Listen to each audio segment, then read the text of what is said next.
Bonjour et bienvenue pour cet épisode hors série de Femmes dans le vent et notre personnalité mise à l'honneur pour ce numéro s'appelle Aurélie Berton et je vous invite à découvrir cette femme d'exception, son parcours, son engagement. Bonjour Aurélie. Bonjour Émilie, merci beaucoup pour l'invitation. C'est un vrai plaisir en tout cas. Un plaisir vraiment partagé. Donc tu as 43 ans et tu es assistante de direction pour un très grand groupe international de jour et une personne engagée sur le terrain auprès de plusieurs associations le soir et lors de ton temps libre. Une héroïne en somme. Bénévole depuis plusieurs années auprès des Restos du Cœur, tu as gentiment accepté de nous partager ton expérience et ton retour de terrain pour mettre en lumière le travail de l'association, les difficultés auxquelles vous êtes confrontés, les victoires et les besoins. Merci de te faire la porte-parole aujourd'hui de tous les bénévoles qui œuvrent pour rendre la vie un petit peu moins difficile. Pour démarrer ce sujet, peux-tu nous rappeler quelle est la mission, quels sont les objectifs des Restos du Cœur ? Alors la mission des Restos du Cœur, elle est en fait hyper vaste parce que en fait ça concerne les gens qui dorment dehors, les gens qui ont du mal à se nourrir, les familles qui ont des problèmes à se loger, qui ont des problèmes à faire des papiers administratifs, qui ont des problèmes avec l'informatique. Il y a aussi tout un pôle un peu pour les bébés, les enfants. Donc c'est vraiment leur principale mission, c'est globalement d'aider les gens qui en ont le plus besoin. Voilà, parce que c'est vraiment très, très large, tout ce qui peut être mis en place. D'accord. Et pourquoi, toi, à titre personnel, tu t'es engagée dans cette association ? Alors, je pense que la toute base, ça a été quand même les enfoirés. Je pense que ça a un impact assez important sur cette association.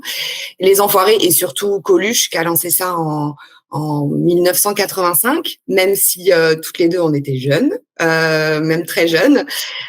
Du coup, j'ai toujours regardé le concert des Enfoirés et je me suis toujours dit, mais il y a vraiment des gens qui font du bénévolat et qu'aident d'autres gens sans rien demander en retour. Et j'ai trouvé toujours ça assez extraordinaire.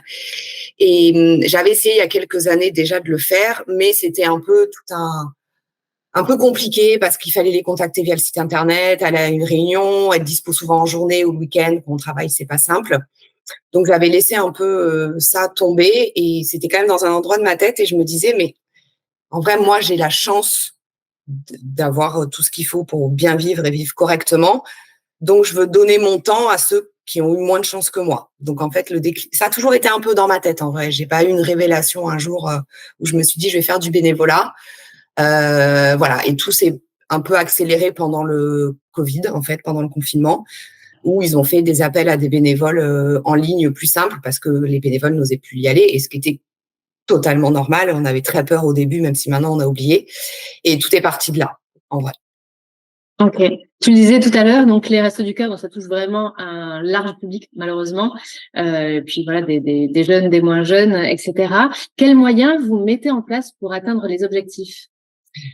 Alors, en vrai, c'est vrai que moi, de ce que je fais, donc c'est de la distribution alimentaire le mercredi soir et des maraudes de 1 à 2 par mois. Il y a le principal objectif, je pense, en tant que bénévole de terrain, surtout, c'est d'avoir assez pour donner à tous ceux qui se présentent le soir même. Parce que, par exemple, le mercredi soir, tout le monde peut venir. Voilà, on ne demande pas de justificatif de revenus ou de choses comme ça.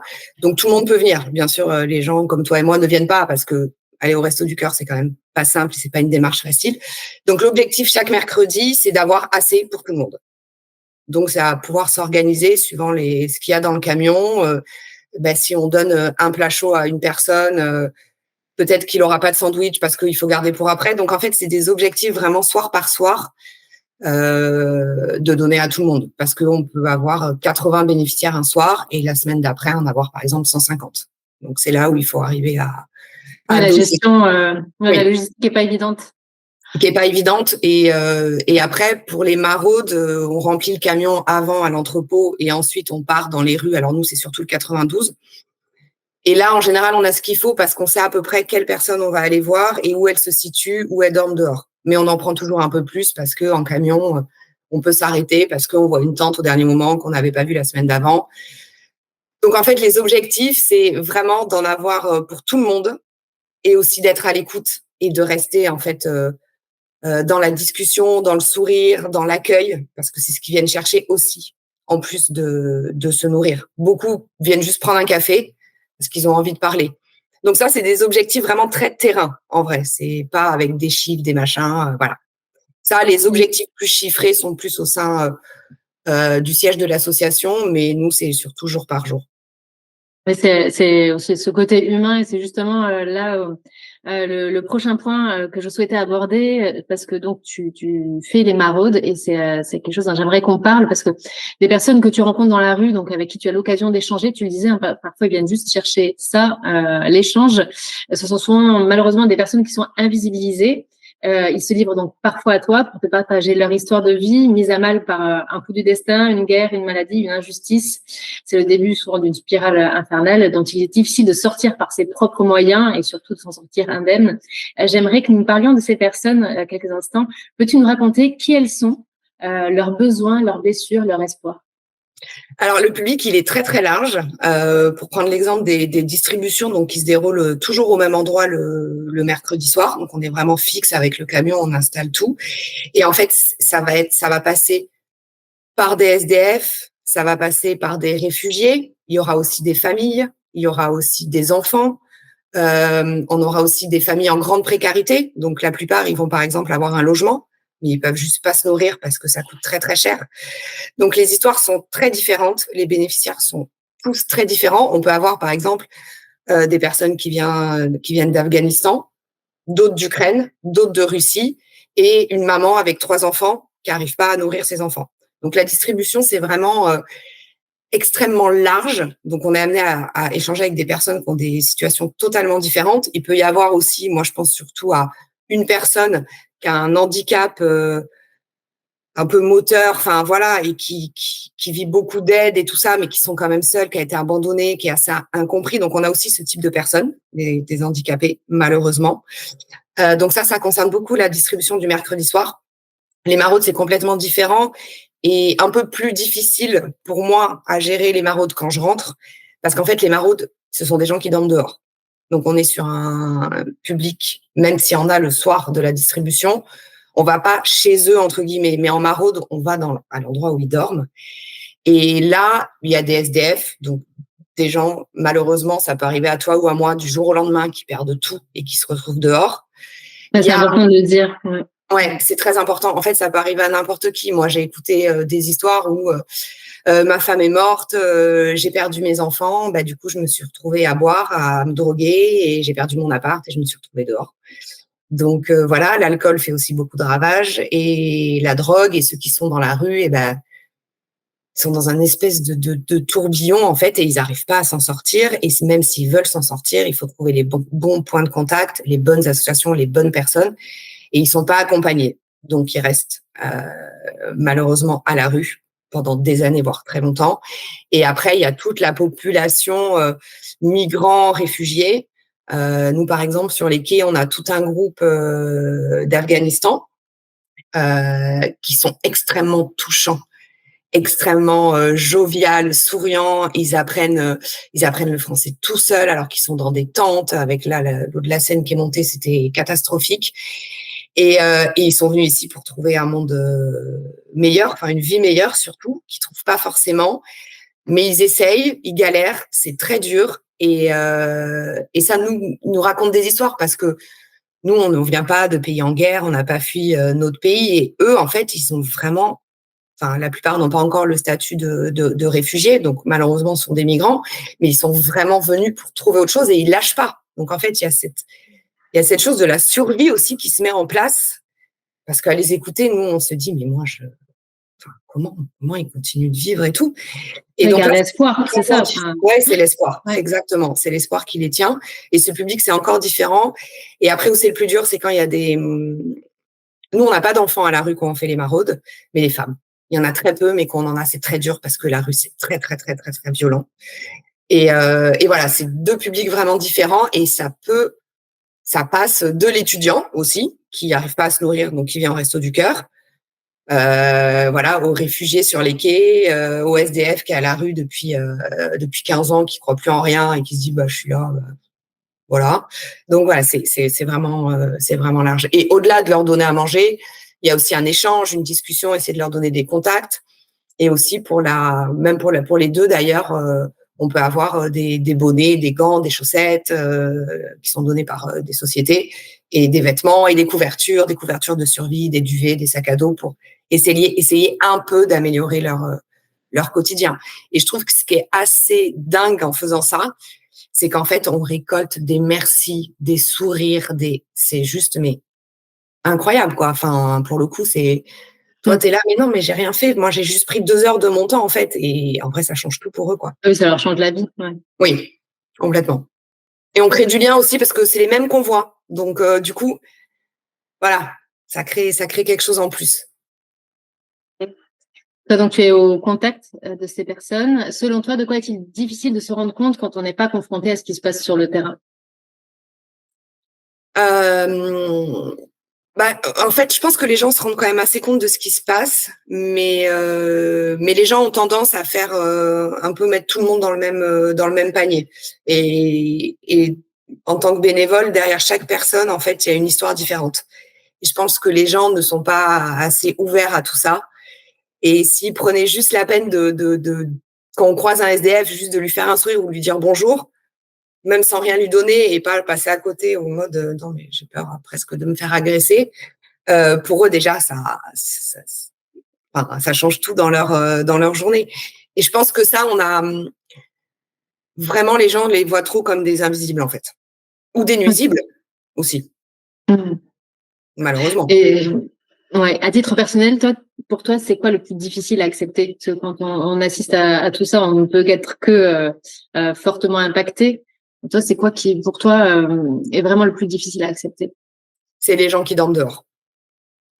Là, c'est quelque chose parce qu'il y a pas accès à la douche. Enfin, même s'ils peuvent trouver dans des bains-douches et tout ça, ça reste quand même compliqué pour eux. Il n'y a pas de place dans les refuges et tout ça où ils veulent pas y aller parce que c'est dangereux. Et ça, de voir les gens dormir dehors, il y a vraiment eu des moments où quand c'est l'hiver et qu'il fait extrêmement froid, ou quand il a beaucoup plu, je sais qu'on a toujours besoin d'un petit moment dans le camion voilà, pour redescendre un peu et en rentrant le soir, sur des histoires qu'on entend, il y a toujours besoin de ce sas un peu où tu rentres chez toi et pendant 30 minutes, bah, OK, tu fais rien, en fait. Enfin, faut que ça redescende parce que c'est dur, en fait, hein. Moi, je trouve que les maraudes sont vraiment dures et on est touchés. On est beaucoup touchés. Bien sûr. Et alors, as-tu déjà entendu de fausses idées reçues que tu souhaiterais clarifier? Oui, alors l'idée qu'on entend la plus, c'est: «Oh bah, ça va, il a qu'à aller chercher du travail». Voilà. Ah ben, ouais. Et quand j'entends ça, j'essaye un peu, parce que je l'ai entendu via mon entourage et via des personnes et je leur explique un peu que chaque histoire est différente et pourquoi ils peuvent pas aller chercher du travail, de l'autre côté de la rue. C'est pas facile, ça se passe pas comme ça. Et d'expliquer un petit peu qu'ils sont pas accompagnés, qu'ils sont seuls, quand il y a la drogue, qu'il y a l'alcool, qu'avec la plus grande volonté du monde, ils y arriveraient pas. Les gens se disent: «Ah oui, c'est vrai, j'avais pas vu ça comme ça». Ou après, on entend aussi des choses, ils avaient qu'à rester dans leur pays. Oui, bon, c'est quand même un pays en guerre. Il y en a qui avaient des très très bons postes dans leur pays, qui étaient médecins ou avocats et qui sont venus en France. Parce que les gens, ce qu'ils ont tendance à oublier, alors je parle beaucoup pour les personnes qui fuient des pays en guerre, vraiment, c'est que ceux qui arrivent à venir ici, c'est des gens qui ont les moyens en fait, qui avaient les moyens là-bas de payer quelqu'un pour venir ici. Donc c'est des gens qui avaient un niveau social assez élevé à la base dans leur pays. Donc voilà, donc j'essaye un peu de Recontextualiser. oui, c'est ça. Ils sont pas venus pour voler notre boulot ou voilà, pas du tout, pas du tout. Ok. On a compris quand même la mission après est belle justement et puis d'apporter ces sourires ou en tous les cas ces petits plus dans leur quotidien. Quelles réalisations ou projets sont les plus gratifiants ou significatifs pour toi au sein de cette association? C'est alors projet et tout. Je pense que tous les soirs et toutes les maraudes, c'est vraiment un travail d'équipe. Donc le travail d'équipe est hyper gratifiant parce qu'on est là pour travailler ensemble, on est là pour trouver des solutions parce que il y a un soir où il va pleuvoir, faut adapter la distribution ou il va manquer telle ou telle chose ou faut pas mettre les tables comme ça, faut les mettre différemment. Donc c'est chaque distribution est quand même différente et après gratifiant, je dirais moi à titre perso, c'est d'avoir réussi à continuer à prendre du temps pour faire ça. Parce que c'est quand même quelques heures par semaine. C'est rien en vrai, mais ça reste quand même une organisation dans tous les cas. Et ça, je suis contente de le maintenir sur des années, mais c'est parce que je m'entends extrêmement bien avec les bénévoles et qu'il y a une super ambiance entre nous, que tu crées des liens avec les bénéficiaires et quand ils retournent, t'es content de les voir et de les retrouver. Voilà, là, ça fait 3 semaines que j'y suis pas allée, j'y vais demain et je suis hyper contente d'y aller et de tous les retrouver, quoi. Donc c'est ça qui est gratifiant, c'est cette sensation d'avoir fait quelque chose. Voilà, d'avoir, même si c'est un grain de sable, d'avoir contribué à quelque chose, quoi. Très bien. Tu en as parlé effectivement, donc il y a toute une histoire de logistique, parfois d'autres difficultés comme la pluie. Enfin, ça peut paraître voilà des petits détails, mais en fait vous ça vous complique le travail sur place. Vous avez donc parfois des difficultés. Toi, si tu avais une petite annonce à passer par le biais de cette entrevue, est-ce que tu peux nous dire de quoi l'association a-t-elle besoin? Ah ben, en fait, là, en plus, on en a beaucoup entendu parler et je pense que c'est toutes les associations au sens large qui font ça. Bah, en fait, un peu de tout. En vrai, de la nourriture, des produits d'hygiène aussi, beaucoup, des vêtements.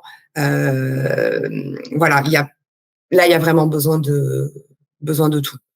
Ok, ça se fait par le biais des collectes. On le voit aussi souvent dans les Oui. supermarchés, par exemple en période justement dédiée. Mais après, oui, c'est des collectes. On peut les contacter après à titre personnel via leur site internet, j'imagine.